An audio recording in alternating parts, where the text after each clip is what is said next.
Pertahanan udara Suriah rontokkan rudal-rudal Israel.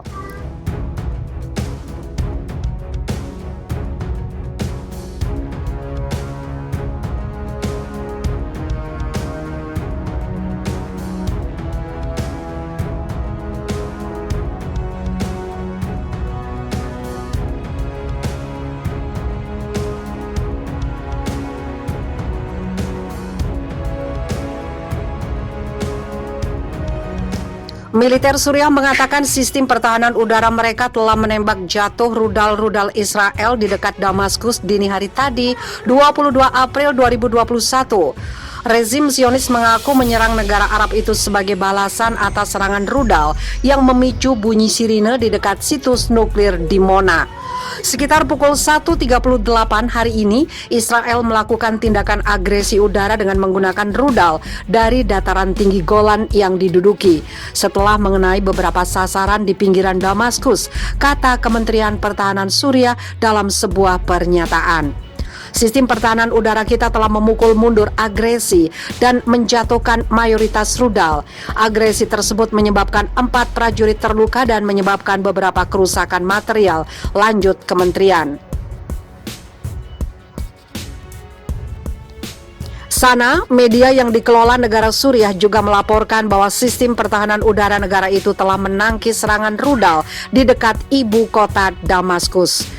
Menurut Sana, serangan terjadi di kawasan kota Dumair yang terletak sekitar 45 km dari ibu kota Suriah, Damaskus.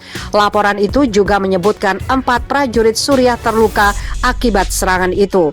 Laporan Sana muncul setelah pasukan pertahanan Israel mengkonfirmasi bahwa sirine telah diaktifkan di Abu Qrenat, sebuah desa dekat kota Dimona di mana pusat penelitian nuklir Israel berada.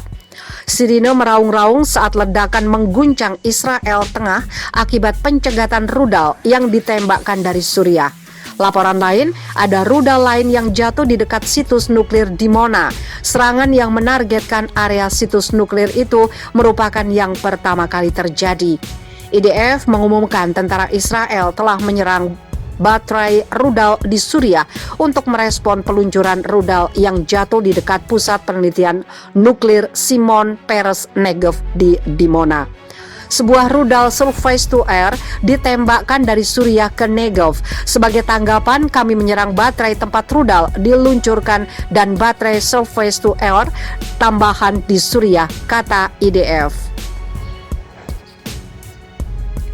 Setelah 10 tahun dukung Israel, Kanada berbalik dukung resolusi PBB pro-Palestina. Sebelumnya, Kanada adalah negara yang memberikan suara menentang atau abstain pada resolusi yang mendukung Palestina, termasuk resolusi penentuan nasib sendiri Palestina, kedaulatan atas sumber daya alam, dan ilegalitas pemukiman Israel. Pemerintah Trudeau mendukung resolusi yang mendukung hak penentuan nasib sendiri rakyat Palestina yang diadopsi oleh Majelis Umum PBB selama sesi Komite Ketiga. Resolusi itu diajukan oleh negara Palestina, Korea Utara, Zimbabwe, dan yang lainnya, dan yang menyerukan penyelesaian damai yang adil, abadi, dan komprehensif untuk konflik Israel-Palestina, dan secara eksplisit merujuk pada tanah yang diperebutkan antara kedua negara sebagai wilayah Palestina yang diduduki. Pemungutan suara dilakukan setelah pengumuman Amerika Serikat bahwa mereka tidak lagi menganggap permukiman Yahudi di tepi barat yang diduduki dan Yerusalem Timur sebagai ilegal yang membalikkan dasawarsa kebijakan luar negeri Amerika Serikat.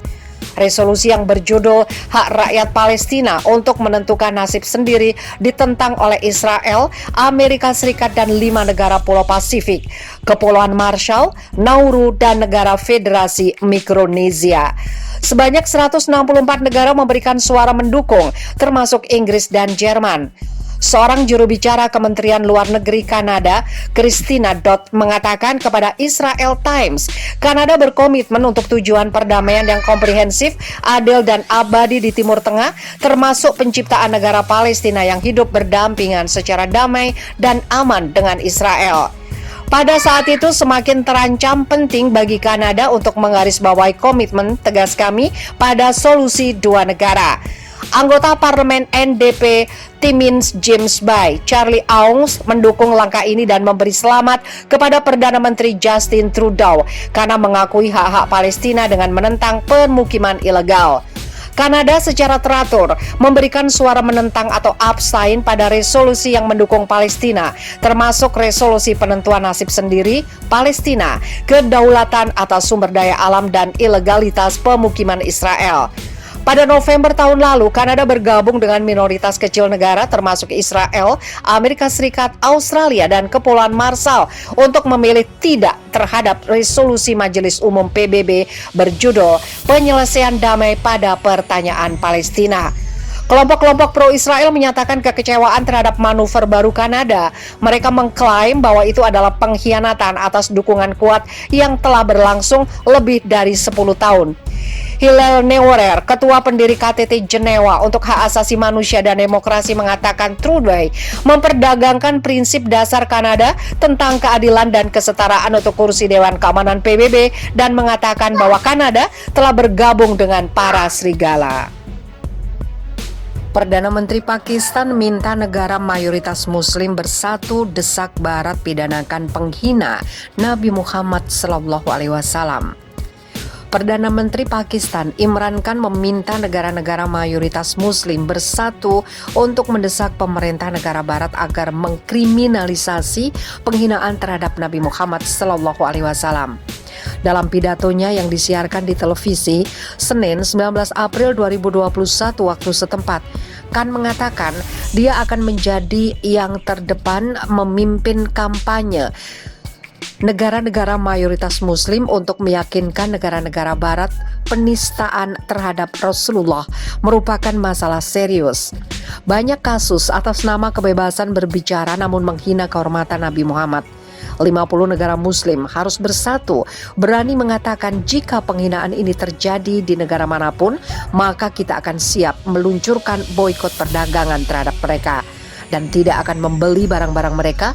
Itu jelas akan berpengaruh, ujar Khan dikutip Al Jazeera Selasa 20 April 2021. Dia membandingkan masalah ini dengan Holocaust. Negara-negara Barat telah memahami bahwa mempertanyakan Holocaust akan melukai sentimen komunitas Yahudi.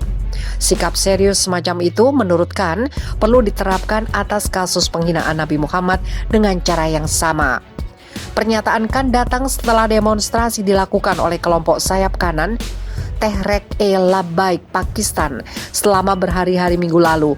TLP menuntut Pakistan mengusir duta besar Prancis terkait sikap Presiden Prancis Emmanuel Macron yang melindungi penerbitan kembali karikatur Nabi Muhammad atas dalih hak publikasi.